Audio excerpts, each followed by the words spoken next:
बिस्मिल्लाहिर्रहमानिर्रहीम अस्सलाम वालेकुम। तो आज हम ऑर्गेनिक केमिस्ट्री का एक टॉपिक पढ़ने जा रहे हैं जिसका नाम है प्रिपरेशन ऑफ ईथर। इसके कई सारे तरीके हैं जिसमें से हमने सिर्फ एक तरीका अब तक पढ़ा है। अभी हम पढ़ने जा रहे हैं इसका दूसरा तरीका जो कि बहुत ज़्यादा ही इम्पोर्टेंट और बहुत ज़्यादा ही मशहूर है। वो उसका नाम क्या है? Williamson ether synthesis. यानी कि ईथर को सिंथेसाइज़ करने का जो तरीका है वो विलियमसन की जानिब से है। जो इन्होंने बताया है वो मैं आपके सामने रखूँगा। रिएक्शन होगा आपके सामने मैं रखूँगा, मैकेनिज़्म होगा और काफ़ी सारे इंपॉर्टेंट पॉइंट्स होंगे। तो वो सारे के सारे मैं आपको इंशाल्लाह यहाँ पर बोर्ड पर लिख कर दिखाऊँगा। वो आपने सारे नोट करने। एक मरतबा अगर आप लिख लेंगे ना तो आपको यकीनन कभी आप नहीं भूलेंगे उसको। आपको इंशाल्लाह हमेशा याद रह जाएगा। और हर एक बात के पीछे जो कोई रीज़न होगा वो मैं इंशाल्लाह आपको बताते जाऊंगा। और जो कोई सवाल होगा उसका भी जवाब मैं आपको सामने सामने देता रहूँगा। ठीक है। तो नाम क्या है? इस टॉपिक का नाम है Williamson ether synthesis. Main heading इसकी प्रिपरेशन ऑफ ईथर। ये लेक्चर मैंने रिकॉर्ड कर लिया था और मोबाइल में स्पेस नहीं था और वो तकरीबन 30 मिनट की एक वीडियो बनी थी जिसको मैं लेक्चर कह रहा हूँ। तो वो डिलीट हो गया खुद ब खुद, मतलब कहीं चला गया, पता नहीं कहाँ गया, जगह ही नहीं थी, क्या करें। तो बहरहाल आज जो है हमने इंशाल्लाह टॉपिक को क्लियर करना है। मतलब उससे मुझे आइडिया ये हुआ, एक चीज़ मुझे उससे सीखने को मिली कि भाई ये टॉपिक तकरीबन 30 मिनट तक का जाएगा, 25 से 30 मिनट का जाएगा। तो इंशाल्लाह मैं कोशिश करूँगा कि इसको मज़ीद जो है छोटा करने की कोशिश करूँगा, लेकिन बातें इंशाल्लाह सारी आपको मैं बताऊँगा। तो इसके अंदर देखिए, जब भी मैं कोई टॉपिक को रिकॉर्ड करता हूँ या आपके सामने लाता हूँ तो उसके अंदर वो नहीं होता है जो मैं कह रहा हूँ, यानी वही होता है जो मैं कह रहा हूँ, लेकिन वो नहीं होता जो सिर्फ आप देख रहे हैं। ठीक है। मीन्स कि अगर टॉपिक का नाम जैसे कि आज प्रिपरेशन ऑफ ईथर है तो इसके अंदर सिर्फ हम ईथर को सिंथेसाइज करने का तरीका नहीं पढ़ेंगे, उसके अंदर बहुत सारी चीज़ें मैं आपको बताऊंगा। आज मैं आपको इंशाल्लाह SN2 मैकेनिज्म बहुत अच्छे तरीके से क्लियर कर दूंगा और बहुत सारे इंपॉर्टेंट पॉइंट्स, बहुत सारी चीज़ें, RDS क्या होता है, रेट डिटरमाइनिंग स्टेट क्या होता है और ट्रांजिशन स्टेट क्या होता है, इसकी वेलोसिटी क्या होती है, ये सारी चीज़ें मैंने सोचा हुआ है इंशाल्लाह मैं आपको बताऊँगा। ठीक है। और साथ ही साथ अगर कोई पढ़ना चाहे, ऑफलाइन पढ़ना चाहे तो वह मुझसे कांटेक्ट कर सकता है। मैंने सारे सोशल ऐप्स के मतलब लिंक दिए हुए हैं। फिर भी अगर किसी को नंबर चाहिए तो नंबर भी डिस्क्रिप्शन में भी लिखा हुआ है। बाकी नंबर मेरा है 03112010099। ठीक है। ये हो गई प्रमोशन, हो गई, आसान नंबर है। अच्छा जी, अब हम टॉपिक को स्टार्ट करने वाले हैं। टॉपिक का नाम है प्रिपरेशन ऑफ ईथर। बस टाइम ज़्यादा वेस्ट नहीं करना, थोड़ा बहुत तो हो गया। Preparation of ether. ठीक है। टाइम हो रहा है बिल्कुल सुबह 7:15। फर्स्ट टाइम मेरा ख्याल है कि मैं इस टाइम पे लेक्चर बना रहा हूँ, क्योंकि सारा साल तो फिर पढ़ाई चल रही होती है। तो प्रिपरेशन ऑफ ईथर टॉपिक का नाम है। और फिर इसके बाद जो हमने पढ़ना है वो है विलियमसन ईथर सिंथेसिस। बहुत मशहूर है, लिख देता हूँ मैं यहाँ पर, विलियमसन ईथर सिंथेसिस।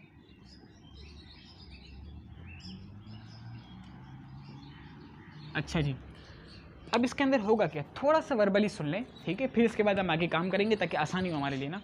अब यहाँ पर हम करेंगे, एक लेंगे एल्काइल हैलाइड को। आपको पता है एल्काइल हैलाइड के लिए क्या होता है शॉर्ट फॉर्म?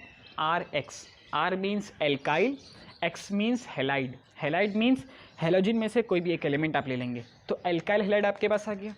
साथ ही साथ आप यहाँ पर लेते हैं सोडियम इथोक्साइड या फिर सोडियम एल्कोक्साइड। मैं इसको आसान कहता हूँ, एल्कोक्साइड आयन। एल्कोक्साइड आयन क्या होता है? आपने कोई भी अल्कोहल को ले, ठीक है, और उसको किसी सॉल्ट के साथ रिएक्ट करवा दें। यहाँ पर एक बेहतरीन सवाल है जो मैं आगे जाकर आपको बताऊंगा ताकि आपको बात समझ में आए। मैकेनिज्म में बताऊंगा आपको मैं, ताकि बात क्लियर हो ना। अभी इतना सुन लें, कोई अल्कोहल लें, उसको किसी सॉल्ट के साथ रिएक्ट करवा दें। अब आपके पास जो चीज़ मिलेगी वो होगा एल्कोक्साइड आयन। अब वो जिस तरह का सॉल्ट होगा तो उस हिसाब से वो आपके पास आयन यानी कि जो कैटाइन आता रहेगा। आयन मीन्स है नेगेटिव आयन। ठीक है। एल्कोक्साइड आयन ये कि नेगेटिव आयन होता है। यकीनन इसके साथ कोई ना कोई पॉजिटिव आयन होगा तभी जाकर एक आयनिक कंपाउंड बनेगा। बात समझ आगे नहीं आई? ठीक है। इन दोनों को लेकर रिएक्ट करवाएं तो आपके पास ईथर बन जाएगा और साथ ही साथ कोई ना कोई सॉल्ट भी आपके पास आएगा।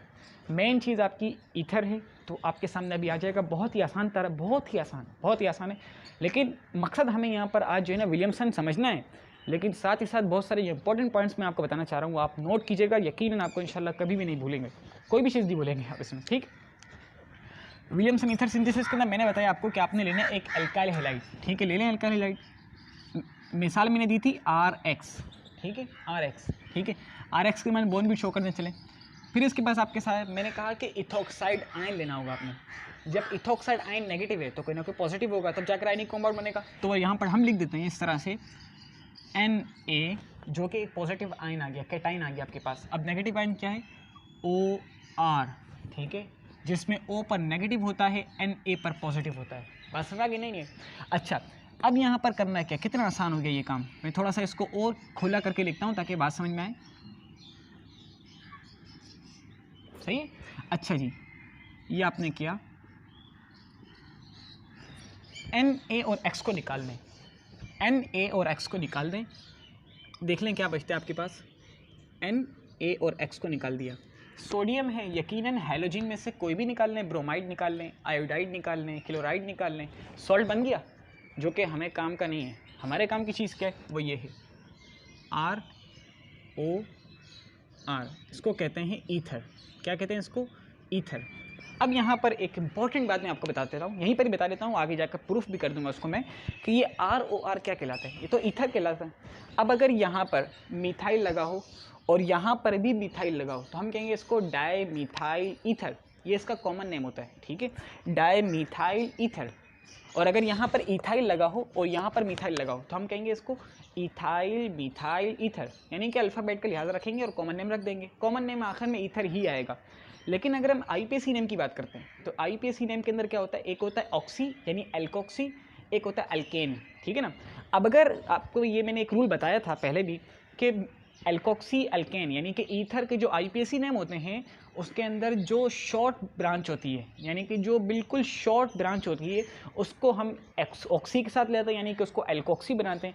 और जो बड़ी होती है उसको हम क्या बनाते हैं, अल्केन, यानी कि पेरेंट नाम लेते हैं उसको हम। यानी कि क्या मतलब है कि अगर इसमें आपके पास एक मिथाइल हो एक साइड पर और एक साइड पर आपके पास हो प्रोपाइल।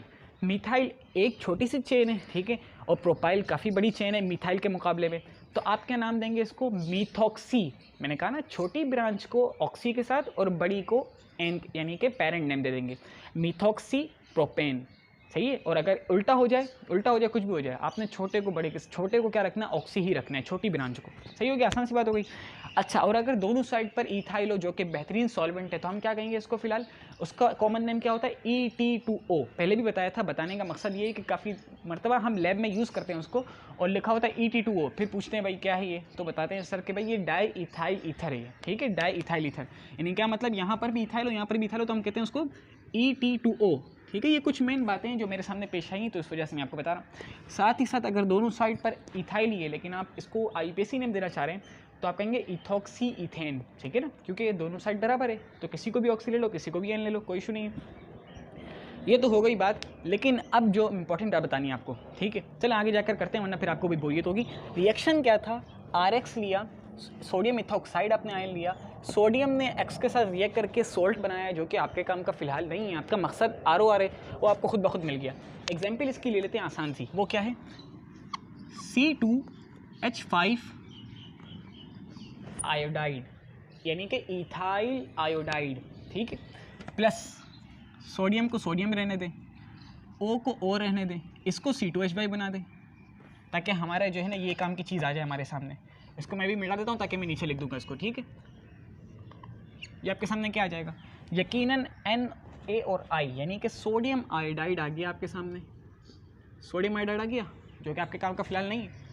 अच्छा जी, और यहाँ पर आपके पास क्या आ जाएगा, C2H5O C2H5, इसको क्या नाम देंगे आप, इथॉक्सी इथेन, या तो आप क्या देंगे इसको इथॉक्सी इथेन, ठीक है। ये इसका क्या नाम आ गया, इसका नाम आ गया IPAC नेम। और अगर कॉमन नेम कह दें तो शॉर्ट फॉर्म के अंदर ET2O di ethyl ether, di ethyl ether, बड़ा लिखता हूँ थोड़ा सा मैं, ET2O डाई इथाइल ईथर, ये इसका IPAC नेम नहीं, इसका आ गया, ये कॉमन नेम आ गया। अच्छा जी, तो ये रिएक्शन था। अब इंपॉर्टेंट बात, चलें मैकेनिज्म स्टार्ट करते हैं, फिर इसके बाद हम आहिस्ते आहिस्ते इसकी चीज़ें सॉल्व करते जाते हैं। इंपॉर्टेंट पॉइंट्स बिल्कुल मैं यहाँ पर आखिर में लिख दूंगा, ठीक है। अब मैकेनिज्म के अंदर एक चीज़ मैं आपके सामने पहले लाता हूँ, मैकेनिज्म। यार मैंने आपसे यूँ कहा था कि जो इथॉक्साइड आयन है, पहले हम इसके बारे में थोड़ा सा पढ़ते हैं ना, ठीक है। और इथॉक्साइड आयन आता कैसे, क्योंकि अगर आप बिल्कुल डीपली पढ़ना चाहते हैं तो यकीनन ये लेक्चर आपके लिए बहुत ज़्यादा ही फ़ायदेमंद है। और जो ऐसे स्टूडेंट्स हैं जो इस तरह से पढ़ना चाहते हैं तो उनके साथ ये लेक्चर आप ज़रूर शेयर कीजिएगा, ठीक है। ये आपके सामने आ गया सोडियम इथॉक्साइड। पहला सवाल ये बनता है कि ये आता कैसे है। मैंने आपको बताया अल्कोहल को ले, साथ में मेरे जहन में एक सवाल आया था जिसको मैंने डिस्कस नहीं किया, मैंने कहा मैकेनिज्म बताऊंगा, तो वो सवाल अब यहाँ पर हम लेते हैं। ठीक है, वो क्या है, देखिए मैंने कहा था कि इथेनॉल आप ले लें, कोई भी ले लें। आपके सामने अभी फिलहाल क्या है, आपके सामने इथेनॉल लगा हुआ है ना, ऐसा लग रहा है कि इथेनॉल ही था ये, और इसको इथोक्साइड मिलाएं आप, तो इसको हम इथेनॉल ही लेते हैं। ठीक है, मैंने कहा कोई भी अल्कोहल ले लें जो कि फ़िलहाल हमारे पास इथेनॉल की फॉर्म में है, C2H5OH। ठीक है, आपको ये बात मालूम है कि अल्कोहल जो होते हैं वो एज अ बेस काम करते हैं। ठीक है, एज अ बेस काम करते हैं। नेक्स्ट आपके सामने यहाँ पर क्या आ जाएगा, मैंने कहा कोई भी सॉल्ट ले लें। ठीक है, ये ले लिया आपने, NaCl ले लिया आपने। एक बात याद रखिएगा, सवाल जो है वो यहाँ पर मैं डिस्कस कर रहा हूँ, अक्सर को आपने देखा होगा या मैंने तो कई मरतबा देखा है कि वो Na के साथ क्या लगा देते हैं, OH लगा देते हैं। ठीक है, मीन्स का यूँ कर दिया, मैं इसको हटा रहा हूँ। ठीक है, उन्होंने इसको बना दिया NaOH, सोडियम हाइड्रोक्साइड। यहाँ पर लोन पेयर शो करवाए, कहा कि इसने जाकर इस पर अटैक किया। ठीक है, यहाँ से निकाल दिया वाटर मॉलिक्यूल और Na ने O के साथ बॉन्ड बना लिया जो कि आयनिक बॉन्ड बन गया, लिहाजा आपके पास आ गया सोडियम इथोक्साइड आयन। तो बताएं ये क्या ये सही हो सकता है? कहीं से आपको ये बात सही लगती है? क्यों सही नहीं लग रही है? इसलिए सही नहीं लग रही कि यार आपको बताए कि सोडियम हाइड्रोक्साइड एक स्ट्रॉन्ग बेस कहलाती है और इथेनॉल भी एक बेस है, ये भी स्ट्रॉन्ग बेस है। क्या दोनों आपस में रिएक्ट कर सकते हैं? बेस कभी बेस पर रिएक्ट करती है ही नहीं, पॉसिबल ही नहीं है। तो ये तो बिल्कुल इम्पॉसिबल सी बात हो गई ना, ये तो आपके सामने खाली रिएक्शन ऐसे उल्टा उल्टा करके दिखा दिया। तो इस तरह नहीं होता है। ठीक है, अगर आपके सामने कभी नज़र आए तो आपने इस गलती को सही करना है। ये होता है सोडियम क्लोराइड आयन। ठीक है, यानी एक सॉल्ट है, ये एक शो कर रहा हूँ मैं आपके सामने, वरना नॉर्मली लोग यूँ भी दिखा देते हैं इस बात से बचने के लिए कि भाई Na+ दिखा दिया, डायरेक्ट बॉन्ड बना दिया, H को बोल दिया कि H रिड्यूस हो गया किसी भी आयन की वजह से। ठीक है, और वो आयन अभी फिलहाल हमारे पास क्लोराइड आयन है। ठीक है, तो मैं आपको बता रहा हूँ कि Cl ने इस पर रिएक्ट किया, इस सूरत में आपको बताइए कि आपके पास क्या मिल जाएगा, HCl मिल जाएगा, जो कि आपने निकाल दिया। इतना दूर नहीं लिखते यार, ये आपने बना दिया HCl। ठीक है जी, साथ ही साथ आपको पता है कि आप क्या मिलने वाला है आपको, C2H5ONa। O और Na के दरमियान नेगेटिव आयन यानी कि जो एक आयनिक कंपाउंड बन जाएगा, इसी वजह से C2H5। आप पता है O जो है ज़्यादा इलेक्ट्रॉन नेगेटिव है, Na जो है ज़्यादा इलेक्ट्रो पॉजिटिव है, तो इस वजह से Na पर पॉजिटिव और O पर नेगेटिव, इस तरीके से आपके पास बन गया सोडियम इथोक्साइड आयन। आप याद रखने की बात यह है कि सोडियम इथोक्साइड भी आपके काम का नहीं है। आपके काम का जो कंपाउंड है वो ये है, लिखिएगा आप यहाँ पर C2H5ONa लिखा मैंने। ठीक है, O पर नेगेटिव, Na पर पॉजिटिव। अब आपने ये करना है रिवर्सिबल रिएक्शन, क्योंकि ये ऐसा कंपाउंड है जो कभी आपको सोडियम इथोक्साइड की फॉर्म में मिलेगा, कभी आपको इथोक्साइड आयन और सोडियम आयन की फॉर्म में मिलेगा। तो मतलब फॉरवर्ड बैकवर्ड रिएक्शन होता रहता है, इस वजह से मैंने यहाँ पर रिवर्सिबल का निशान लगाया। ठीक है, बात समझ नहीं आ रही है? अब आपने क्या करना है, C2H5O नेगेटिव जो कि आपके काम का है, और Na आ गया आपके पास पॉजिटिव। ठीक है, आपके काम का जो कंपाउंड है जो आगे मैकेनिज्म में यूज़ होना है वो ये है। कहाँ जा रहा हूँ, बहुत आगे निकल रहा हूँ मैं। ठीक है जी, आपकी कंपाउंड जो है, आपके काम का कंपाउंड वो ये है इथोक्साइड आयन। अब क्या होगा यहाँ पर? ठीक है, अब थोड़ा मैकेनिज्म की तरफ जाते हैं और जो इंपॉर्टेंट बातें वो मैं आपको यहाँ पर बताता हूँ, कुछ 2-3 बातें। देखिए, इथोक्साइड आयन है, यहाँ पर ये यूज़ होगा, और कैसा यूज़ होगा मैं लिखता हूँ इसको, ये एज अ न्यूक्लियोफाइल यूज़ होगा, एज अ न्यूक्लियोफाइल। जब मैंने कहा न्यूक्लियोफाइल तो आपके जहन में यकीन एक बात आई होगी कि शुरू में मैंने कहा था एसेंटो मैकेनिज्म, यहाँ आ गया न्यूक्लियोफाइल, तो मतलब कुछ ना कुछ कहानी बनने जा रही है। वो क्या है कि ये जो न्यूक्लियोफाइल आपके सामने आया है, ये न्यूक्लियोफाइल यकीनन जब ये न्यूक्लियोफाइल के तौर पर काम कर रहा है ना, आगे जाकर ये इसमें चेंज हो जाएगा, फिर इसके बाद ये न्यूक्लियोफाइल के तौर पर काम करेगा। तो न्यूक्लियोफाइल तो किसी न किसी इलेक्ट्रोफाइल पर अटैक करता है।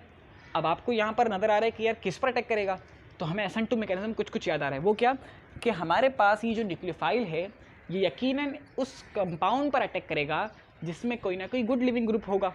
और याद रखिएगा कि जो मैंने यहाँ पर आयोडाइड लिखा है, इसकी वजह है वो क्या है कि आयोडाइड बहुत ही बेस्ट गुड लिविंग ग्रुप है as compare to other halogen elements. ठीक है, तो आयोडाइड जब इथाइल के साथ लगा हुआ हो या जो भी अल्काइल के साथ लगा हुआ हो तो बेहतरीन गुड लिविंग ग्रुप होता है एज़ कम्पेयर टू ब्रोमाइड वगैरह। ठीक है, तो बहरहाल ये न्यूक्लियोफाइल है, यकीनन ये उस कंपाउंड पर अटैक करेगा जिसमें गुड लिविंग ग्रुप होगा।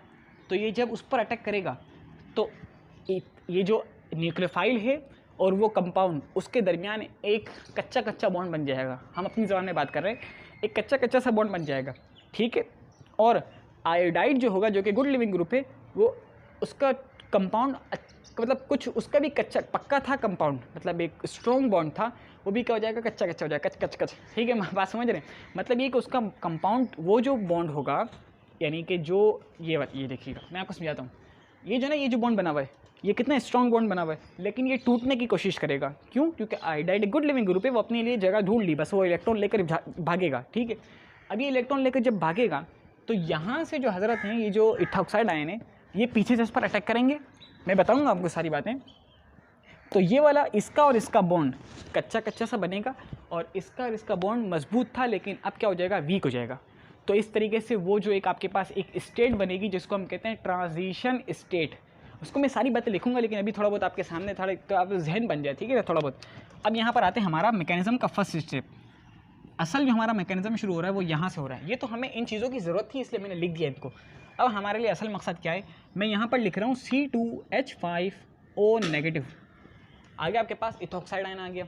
अब ये इथॉक्साइड आयन के आगे लिखा है मैंने, इसकी वजह क्या है मैं आपको बता दूंगा। पहले भी आपको मैंने इस तरह बताया था, लेकिन दोबारा आज डिस्कस किया जाएगा आपके सामने। कंपाउंड के आपके पास जिसमें गुड लिविंग ग्रुप है, वो कंपाउंड ये है। ठीक है, अब क्या होगा कि ये जो है, ये यहाँ से गुड लिविंग ग्रुप है, ये निकलने की कोशिश करेगा। जब ये निकलने की कोशिश करेगा तो यकीनन इलेक्ट्रॉन लेकर निकलेगा। हाई इलेक्ट्रोनेगेटिव कंपाउंड की सीरीज़ में आता है ये, है कि नहीं? फ्लोरीन की सीरीज़ में आता है कि नहीं आता? तो ये हाई इलेक्ट्रोनेगेटिव है एज़ कम्पेयर टू कार्बन, क्योंकि इसका और हाइड्रोजन का बॉन्ड नहीं बना हुआ, इसका और कार्बन का बॉन्ड बना हुआ, ये आप जानते हैं अच्छी तरीके से। तो ये बॉन्ड टूटने की कोशिश करेगा। ठीक है, जब ये बॉन्ड टूटने की कोशिश करेगा तो कार्बन पर आएगा पार्शली पॉजिटिव, टोटल पॉजिटिव नहीं आएगा, पार्शली पॉजिटिव। तो ये क्या करेंगे, ये देखेंगे भाई इलेक्ट्रोफाइल तैयार हो रहा है, ये भाई साहब आ जाएंगे पीछे से अटैक कर देंगे। इतनी सारी चीज़ें हम दिखाते नहीं हैं, लेकिन मैंने आपको सारी चीज़ें बता दी। ठीक है, अब आप देखिएगा यहाँ पर होगा क्या। यूँ समझिए कि ये आ गए, इस पर अटैक कर दिया। सही है। अच्छा जी, यहाँ पर एक बात थोड़ा सा याद रखने की है कि देखिए ये न्यूक्लियोफाइल आ गया, ये वो कंपाउंड आ गया जिसमें गुड लिविंग ग्रुप है। अब ये क्या हो गया, बायोमोलिकुलर सब्स्टिट्यूशन हो गई है। बायोमोलिकुलर सब्स्टिट्यूशन मीन्स के आयोडाइड हटेगा और इथॉक्साइड आएगा, तो ये रिप्लेसमेंट हो रही है, सब्स्टिट्यूशन हो रही है। और ये सब्स्टिट्यूशन ऐसी है जिसमें दो मॉलिक्यूल इन्वॉल्व है, तो इस वजह से इसको हम कहते हैं बायोमोलिकुलर न्यूक्लियर सब्स्टिट्यूशन। ठीक है, न्यूक्लियोफाइल सब्स्टिट्यूशन एक ही बात। तो ये आएंगे यहाँ पर अटैक करेंगे, और इनकी वजह से ये भाई साहब यहाँ से निकल जाएंगे, ये कहलाएगी रिप्लेसमेंट, और दो मॉलिक्यूल इन्वॉल्व है, इस वजह से कहते हैं SN2। और ये सारे के सारे तरीक़ों को हम कहते हैं कि SN2 मैकेनिज़्म। मेरी बात समझ में आ गई? अच्छा जी, अब यहाँ पर मैं आपको एक बात बोलूँ, थोड़ी सी वो इंपॉर्टेंट बात क्या थी, आपके जहन में भी सवाल हो रहा होगा।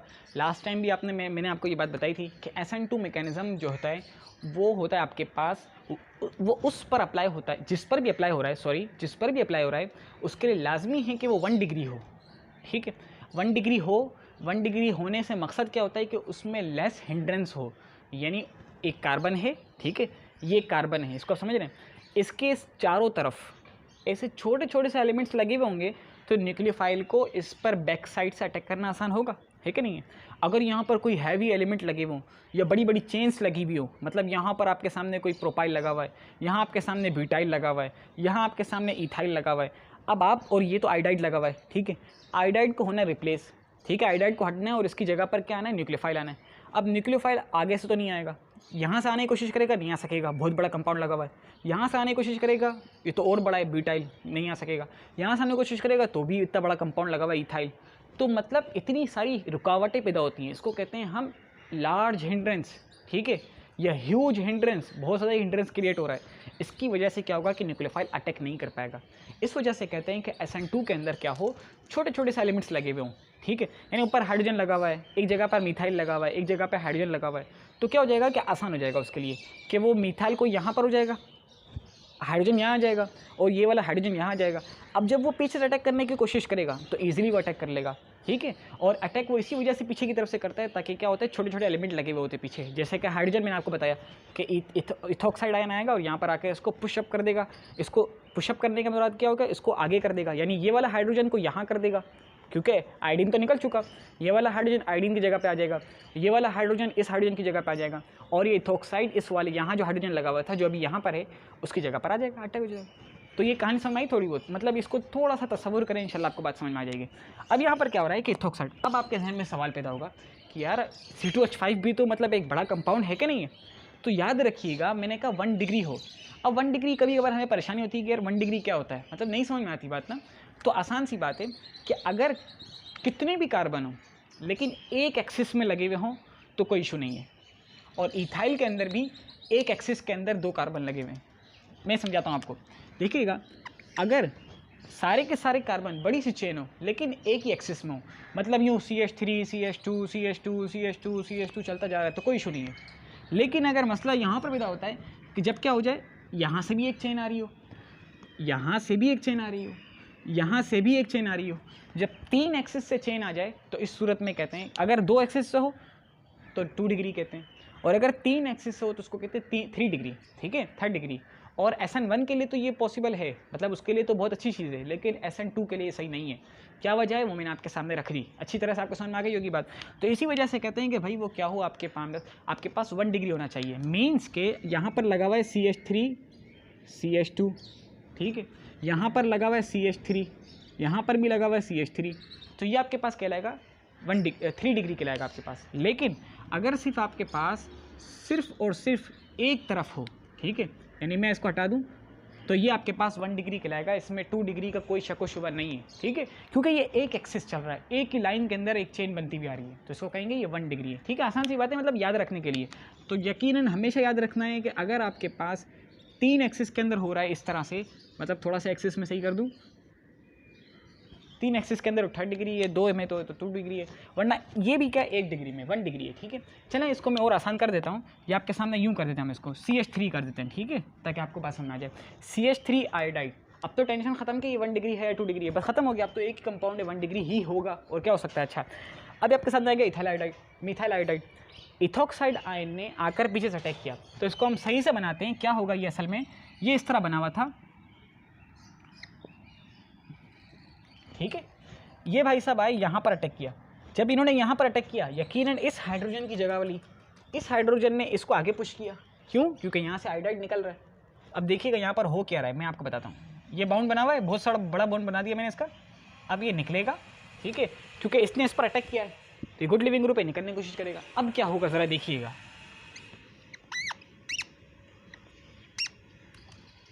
C2H5, ठीक है, ये इसको मैंने क्यों लिखा, क्योंकि ये स्टेट ब्रैकेट के अंदर आती है, ट्रांजिशन स्टेट ब्रैकेट के अंदर आती है, ये होता है स्टेट ब्रैकेट, ठीक है।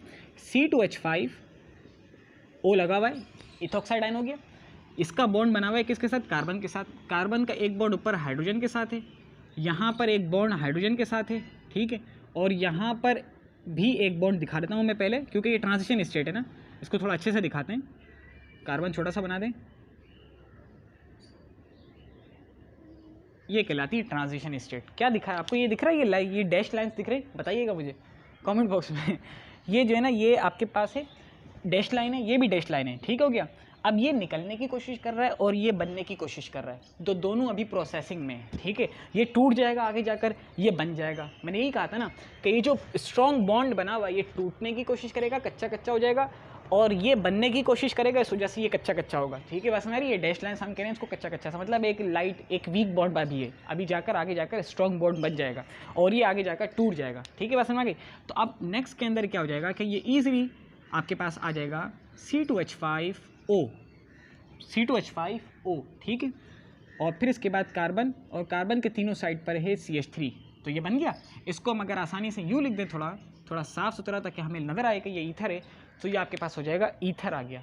नाम क्या होगा, जो छोटा है उसको IPC के मुताबिक ऑक्सी दें, और जो बड़ी चेन है उसको आप एल्केन दें, यानी पेरेंट नेम दें, मिथॉक्सी एल्केन, या फिर ethyl methyl ether, common name according to alphabet, ठीक है, अल्फ़ाबेट के मुताबिक, सॉरी, और कुछ नहीं।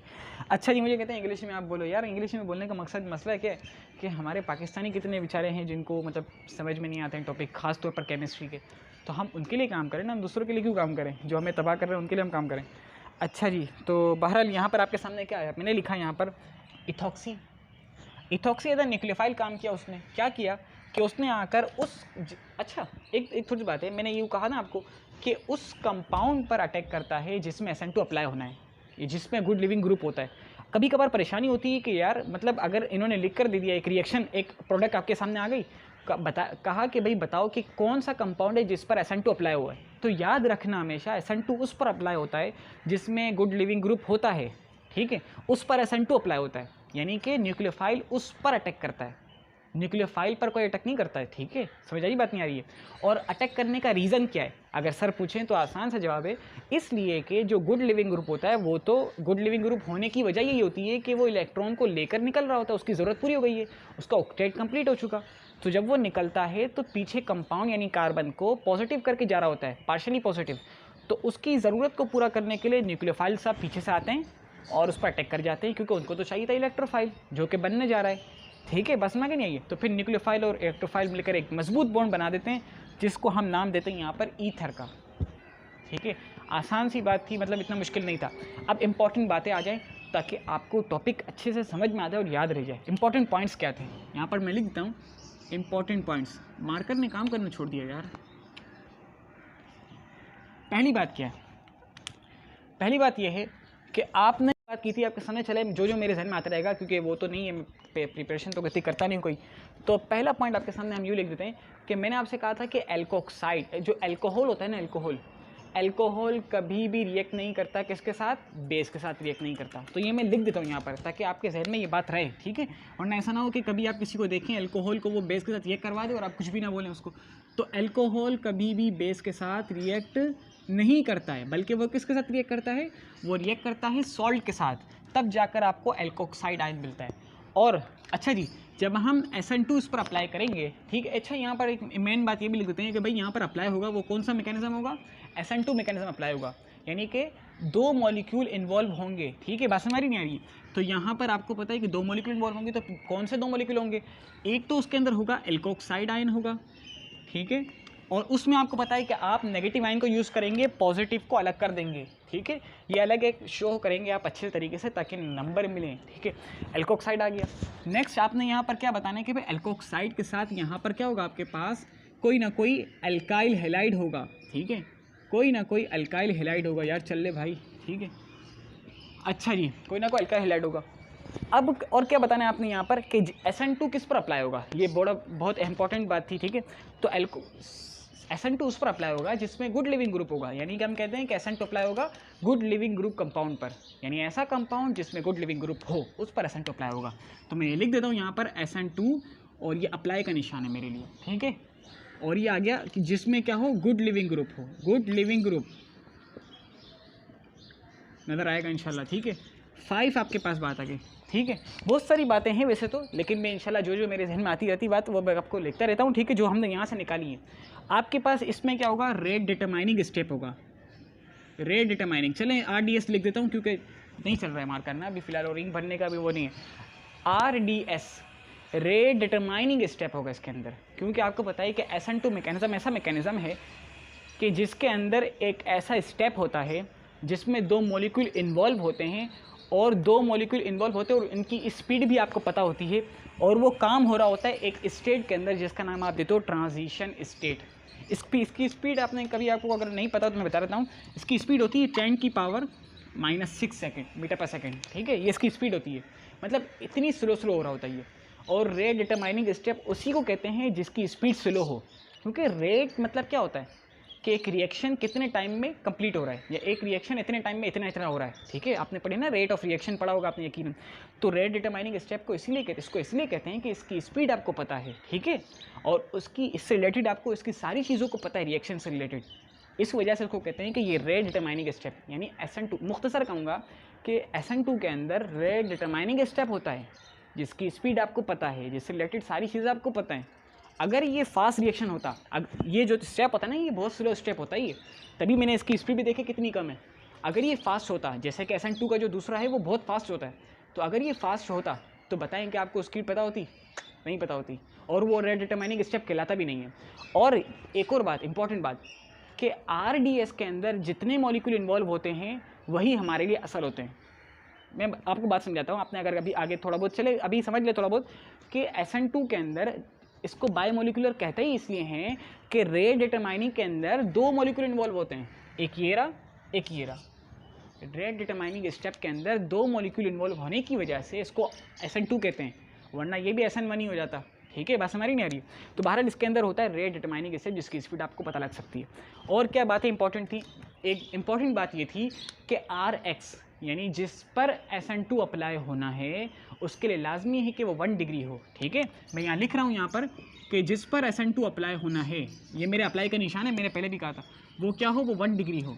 अगर वो 2 और 3 डिग्री होगा तो काम नहीं हो पाएगा। वजह क्या है, वो उसमें हिंड्रेंस ज़्यादा होगी, जितनी ज़्यादा हिंड्रेंस होगी काम में उतनी ज़्यादा रुकावटें पैदा होंगी और काम नहीं हो पाएगा। समझ आई बात नहीं? ठीक, तो ये बातें हैं, कुछ इंपॉर्टेंट पॉइंट्स हैं और बस मेरे जहन में फ़िलहाल यही आ रहा है सब कुछ, तो मैंने आपके सामने रख दिया।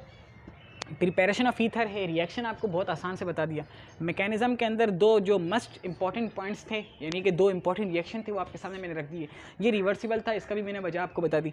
ये स्टेप आगे आपके एक स्टेप के अंदर सारा काम मैंने करके दिखा दिया आपको, क्योंकि ये इसी में ख़त्म हो जाता है। बाकी आपके पास जो प्रोडक्ट है उसको आप छोड़ दें, ठीक है, वो आपके काम की नहीं है, क्योंकि हमने यहाँ पर इथॉक्साइड को लिया है। वरना अगर इस आयोडाइड को सोडियम को रिएक्ट करवा के सोडियम आयोडाइड बनाते तो कोई इशू की बात नहीं है। असल बात ये याद रखनी है, कभी कभार आपके पेपर में ये आ जाएगा, ठीक है, कहेंगे कि ये बताइए ये मेरे पास आया है, तो कैसे आया ये, इसके लिए रिएक्टेंट क्या है। ठीक है, तो याद रखने की बात ये है कि ये तो देखिए इसके साथ अटैच हुआ है, ये आपके पास क्या है, ये इथॉक्साइड है।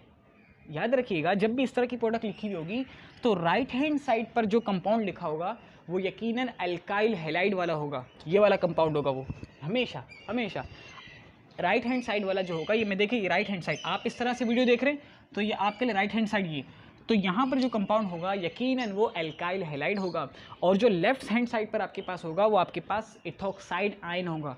ठीक है, तो आपने जो भी इथॉक्साइड नहीं मतलब अल्कोक्साइड, तो जब ये मिथाइल लगा हुआ है तो मतलब ये क्या था, असल में मिथाइल और हैलोजिन में से कुछ भी। फिलहाल हमने क्या यूज़ किया था, मिथाइल आयोडाइड यूज़ किया था, मिथाइल आयोडाइड हो गया।